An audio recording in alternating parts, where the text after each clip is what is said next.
Sa time na hindi ka mag-grow, namatay ka na.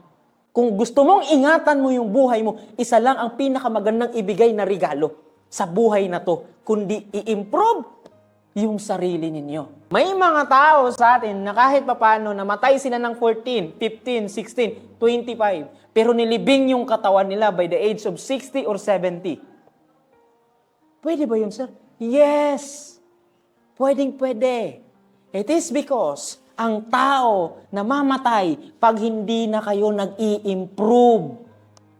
Ibig sabihin, by the age of 14, pinili nyo na hindi na-improve yung sarili nyo. Habang tumatanda kayo, hintayin nyo na lang yung mamatay kayo at ililibing kayo by the age of 60 or 70.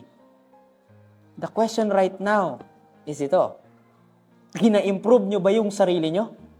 If yes, mabuti. Ibig sabihin, buhay kayo. But that time na naghinto kayo na i-improve yung sarili nyo, dyan palang patay na kayo.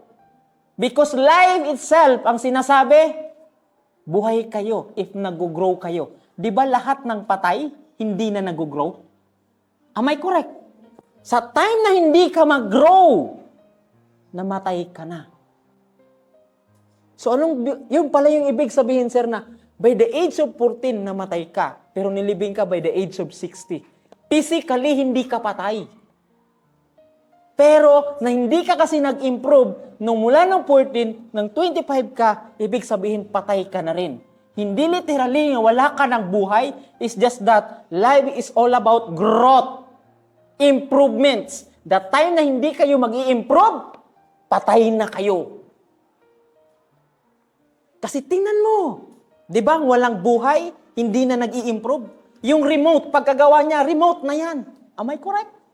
At ang pinakamasakit, di ba lahat ng halaman, pag buhay siya, lumalabong, gumaganda yung dahon, am I correct? Pero yung halaman na patay, lumalaki pa ba siya? Anong nangyayari? Unti-unti siyang nabubulok, unti-unti siyang nawawala. Ang tanong ko ngayon, gusto nyo bang mamatay by the age of 14 at ililibing kayo by the age of 60? If not, you must improve yourself because life itself is all about growth, development. Kung iniingatan nyo yung buhay ninyo, sa number 2 kasi sabi niya, ingatan mo ang buhay mo. Kung gusto mong ingatan mo yung buhay mo, isa lang ang pinakamagandang ibigay na regalo sa buhay na to, kundi i-improve yung sarili ninyo. But if you want na mamatay kayo by the age of 15, sa edad nyo ngayon, at ililibing kayo by the age of 60, wala namang problema.